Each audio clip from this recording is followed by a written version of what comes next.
गेल्या वर्षी त्या दिवसापासून आपण आज आता मराठी भाषा दिवस जो आहे त्या दिवशी आपण मराठी भाषा गौरव दिन म्हणून त्यांच्या जन्मदिनी साजरा करतोय. तर 40 वर्ष या क्षणाची वाट पाहायला लागलेली, 40 वर्ष अखंड हा विषय उचलून धरण्यासाठी प्रयत्न झाले की अभिजात भाषा व्हावी, मराठी भाषा ही अभिजात व्हावी. आणि शेवटी 3 ऑक्टोबर 2024 ला ती अभिजात म्हणून घोषित करण्यात आली. तर अभिजात म्हणजे आपण सगळेच ऐकतो, पण नक्की काय अभिजात म्हणजे नक्की काय? आपण सगळे म्हणतात म्हणून म्हणतो मराठी भाषा अभिजात झाली. तर शिक्षकांनी तुम्हाला सांगितलंच असेल अभिजात झाली म्हणजे ती खरं अभिजात झाली म्हणजे काय, ती आहेच अभिजात. त्याच्यामध्ये आत्ता अभिजात झाली असं नाहीये. तर त्याला शासनाने काही नियम लावले होते की अभिजात असण्यासाठी, सिद्ध करण्यासाठी तर ती प्राचीन असली पाहिजे. आपली मराठी भाषा तर आहे 2-2.5 हजार वर्षाची परंपरा आहे जवळपास. तर ही प्राचीन असली पाहिजे, त्यानंतर ती बोलण्यात असली पाहिजे, म्हणजे ती प्रवाही असली पाहिजे. हे सगळं त्याला काही बरेच निकष लावलेले होते आणि त्या सगळ्या निकषांमध्ये ही भाषा आपली बसतच होती. पण 40 वर्षानंतर आत्ता अखेर त्याच्यावर अभिजाततेची मोहर उमटली आणि आपल्या सगळ्यांसाठी हा आनंदाचा क्षण आज आपण त्याची आठवण म्हणून साजरा करतोय. तर ही जी आपली भाषा आहे ना ती आपण खूप मागे जाऊन बघूया. तर मराठीतला पहिला ग्रंथ कुठला माहितीये तुम्हाला? विवेक सिंधू. विवेक सिंधू हा मराठीतला पहिला ग्रंथ.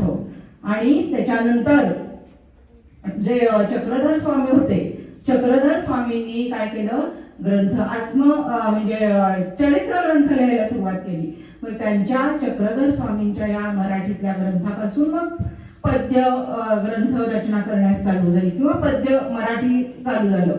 तर हे आपण विसरता कामा नये. त्यानंतर ज्ञानेश्वर महाराजांनी बघा जी भावार्थ दीपिका आहे म्हणजेच ज्ञानेश्वरी ती मराठीत लिहिली गेली. तर हे आणि त्याच्यानंतर एकनाथ महाराज, संत नामदेव यांनी सगळ्यांनी त्याला हातभार लावला. त्यानंतर बघा विष्णुशास्त्री चिपळूणकर यांनी काय केलं, निबंधमालेच्या माध्यमातून मराठी भाषा आणखी प्रचलित केली. तर प्रत्येकाने असं त्याला हातभार लावत लावत लावत आज आपली मराठी भाषा इतकी समृद्ध झालेली आहे. एखादी मोठी नदी असते बघा, विशाल पात्र असणारी, गंगा, गोदा, कावेरी, मोठं पात्र हो की नाही, मोठ्या नद्या, तर त्या एकट्या वाहतात का? नाही. तर त्यांना काय, छोट्या छोट्या छोट्या छोट्या नद्या इकडून तिकडून सगळ्या येऊन मिळतात आणि मग ही नदी मोठी होते. तसंच आपल्या मराठी भाषेचं आहे. आपली मराठी भाषा ही समृद्ध होण्याला हेही एक कारण आहे. मराठी भाषेला कुठल्या भाषा येऊन मिळालेल्या आहेत? तर बोली भाषा येऊन मिळालेल्या आहेत, बरोबर आहे की नाही? सगळ्या इतर बोली भाषा बरोबर, छोट्या छोट्या छोट्या छोट्या बोली भाषा बरोबर घेऊन आपली मराठी आज एवढी मोठी झालेली आहे. ही एकटी नाहीये, तर ह्या बोली भाषा आहे म्हणून आपली मराठी समृद्ध झालेली आहे. तर या बोली भाषांचं देखील महत्व आपल्याला मान्य केलं पाहिजे. तर या बोली भाषा कुठल्या आहेत? तर बघा आता आपल्याला जी अभिजात भाषेचा दर्जा मिळालाय तर त्याच्या आधी कुठल्या पहिल्या भाषेला मिळालेला होता? तर तमिळ भाषेला मिळालेला होता. 2004 मध्ये तमिळ भाषेला मिळालेला होता.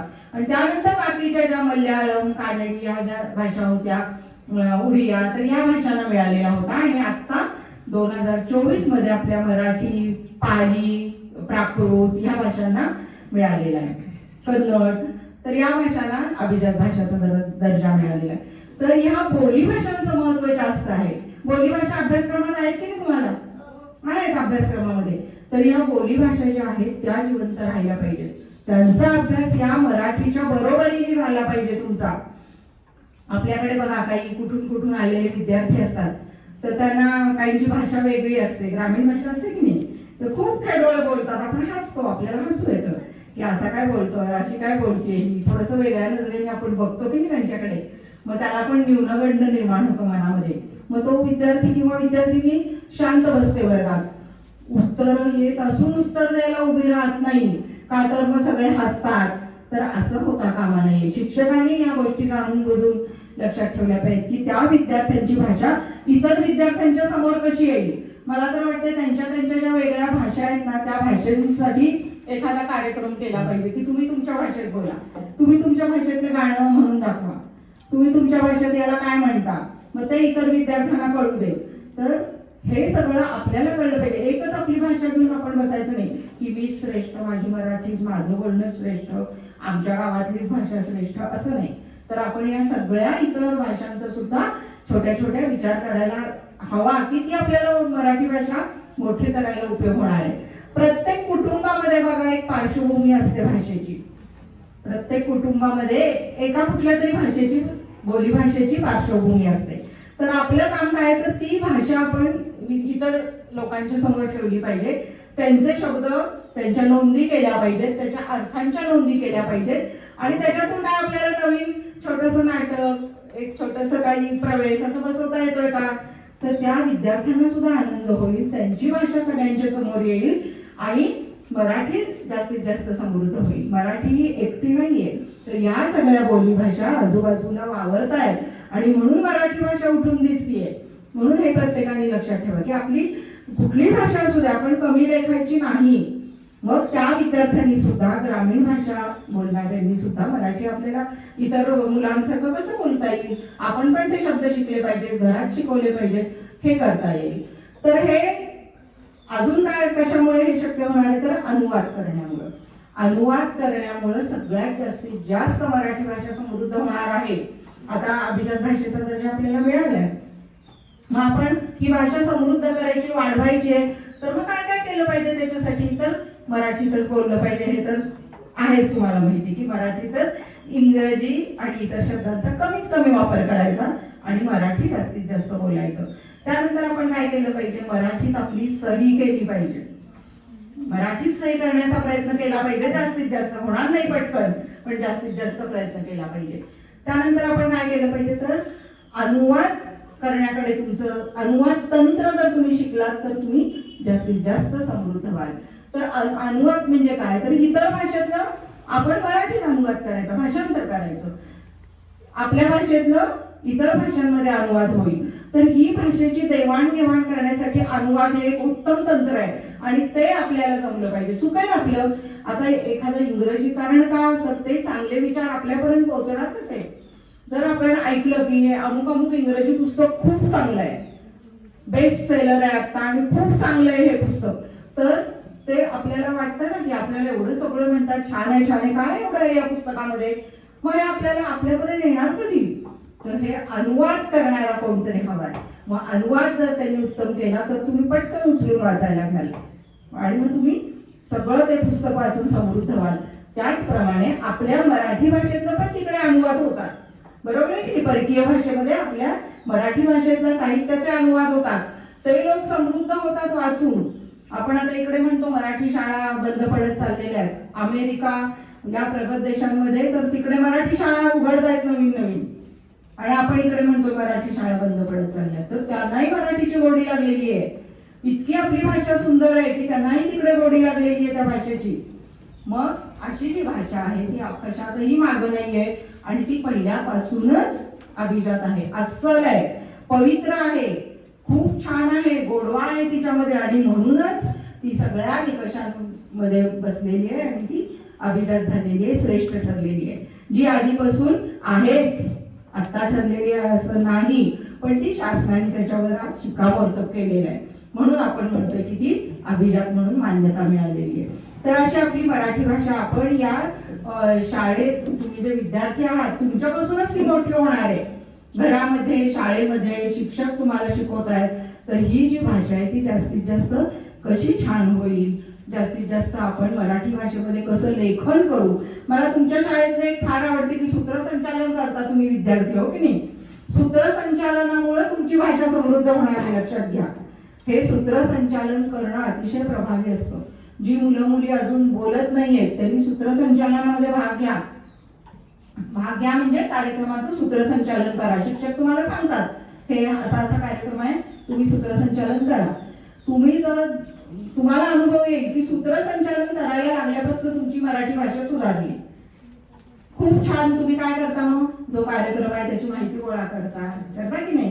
पाहुणे कोण येणार आहेत, त्यांची नावं, त्या पाहुण्यांचा काय मुद्दा आहे ती माहिती गोळा करता. कवितेच्या काही ओळी असतील, काही चारोळे असतील, सुविचार असतील, हो की नाही. हे सगळे तुम्ही काय करता, मिळवता.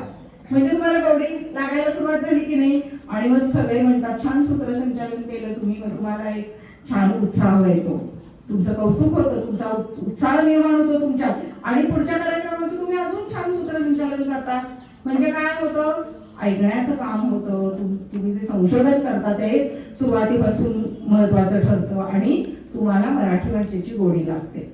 तर असं तुमच्या ज्ञानामध्ये खूप भर पडणार आहे. तर तुमच्या शाळेत खूप छान शिक्षकांनी विद्यार्थ्यांना जे सांगतात सूत्रसंचालन करायला, ते मला फार आवडतं की शिक्षक जे सांगतात त्याप्रमाणे मुलं सूत्रसंचालनाची जबाबदारी उचलतात आणि तो कार्यक्रम छान पार पाडतात. तर हा सुद्धा हातभार लागणार आहे खूप. त्यानंतर छोटे छोटे पॅरेग्राफ असतील पुस्तकातले, कविता असतील, ते वारंवार लिहून काढत चला. आवडणारा पॅरेग्राफ असेल लिहून काढायचा, जी वाक्य आवडतात तुम्हाला पाठ्यपुस्तकात लिहून काढायची. एखादं नवीन वाक्य ऐकलं, सर बोलता बोलता शिकवता शिकवता जर नवीन काय कानावर पडलं, आवडलं, लगेच वहीत लिहून टाकायचं, लगेचच्या लगेच लिहून टाकायचं. कविता आवडली, उतरून काढायची वहीमध्ये. तर अशा प्रकारे जर तुम्ही केलं तर तुमची भाषा आणखीन समृद्ध होत जाईल. म्हणजे आपल्यापासूनच ही सुरुवात होते. आपल्या कुटुंबातल्या व्यक्तींना पण कळतं. निरक्षर असणारे सुद्धा आपल्या घरातले जर असतील निरक्षर आई वडील कुणी, तर त्यांना पण ते तुमचं बघून गोडी निर्माण होईल. तुम्ही सारखं वाचन करताय म्हणल्यावर ते पण पुस्तकं करून वाचतील, तुमच्याकडून ऐकतील. तर हे पण अतिशय महत्वाचं आहे. तर ह्या सगळ्या गोष्टींमुळे आज शाळेमध्ये सरांनी इतकं, शिक्षकांनी इतकं सुंदर इथं नियोजन केलेलं आहे. जी भाषा आपली कशी कुणाकुणामुळे समृद्ध झाली ते त्यांनी समजावून सांगितलं, ते आम्ही बघितलं. आता खूप सुंदर संकल्पना आहे, मला तर खूपच आवडली. आणि आता त्यांना मी सांगितलं पुढच्या वेळेपासून तुम्ही ते मुलांना सांगायला लावा की आम्ही हे असं का केलं, हा फोटो कुणाचा आहे, ही कविता कुणाची आहे. प्रत्येक मुलीला तिथं उभं करा. खूप सुंदर, म्हणजे मुलांना पण ती गोडी लागेल, त्यांचं पाठ होऊन जाईल एकदम सराव केल्यामुळं. तर अशा प्रकारे खूप छान आयोजन आज इथं पाटील सर त्यांच्या सहकार्याने सगळ्यांनी इथं केलेलं आहे. खूप इथं येऊन आनंद वाटला. आता फक्त मी तुम्हाला एक कविता वाचल्याशिवाय आपली काही सांगता होत नाहीये. तुम्हाला गवताचं पातं गाणं माहितीये? माहितीये? होती पूर्वी कविता बघा, मला वाटते प्राथमिक शाळेत असताना असेल. गवताचं पातं ते आपण म्हणूया.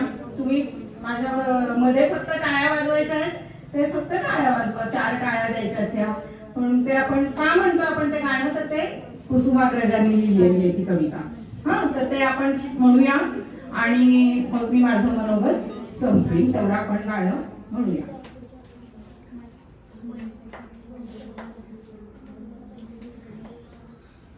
कुसुमाग्रजांचं आहे म्हणून आज आपण ते मुद्दामून घेतोय, लक्षात ठेवा.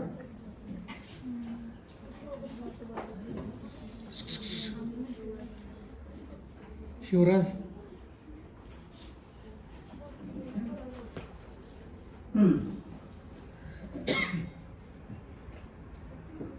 गवताचं पात वाऱ्यावर डोलतय, डोलताना म्हणतय खेळायला चला, खेळायला चला, खेळायला चला, तुम्ही खेळायला चला. घरातलं पाणी खळाखळा हसत, घरातलं पाणी खळाखळा हसत, हसताना म्हणत 1 2 3 4, हसताना म्हणत खेळायला चला, खेळायला चला, खेळायला चला, तुम्ही खेळायला चला. निळ निळ पाखरू आंब्यावर गात, निळ निळ पाखरू आंब्यावर गात, गाताना म्हणत, गाताना म्हणत 1 2 3 4, गाताना म्हणत नाचायला चला, नाचायला चला, नाचायला चला, तुम्ही नाचायला चला. झिम्मड पावसात वारांची बरसात, झिम्मड पावसात वारांची बरसात, बरसात म्हणते 1 2 3 4, बरसात म्हणते वेचायला चला, वेचायला चला, वेचायला चला, तुम्ही वेचायला चला. छोटासा मोती लपाछपी खेळतो, छोटासा मोती लपाछपी खेळतो, धावताना म्हणतो 1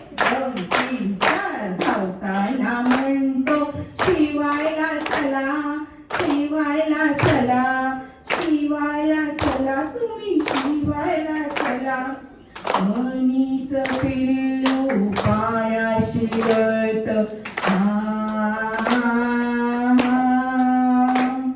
मनीच पिल्लू पायाशी गळत गळताना म्हणत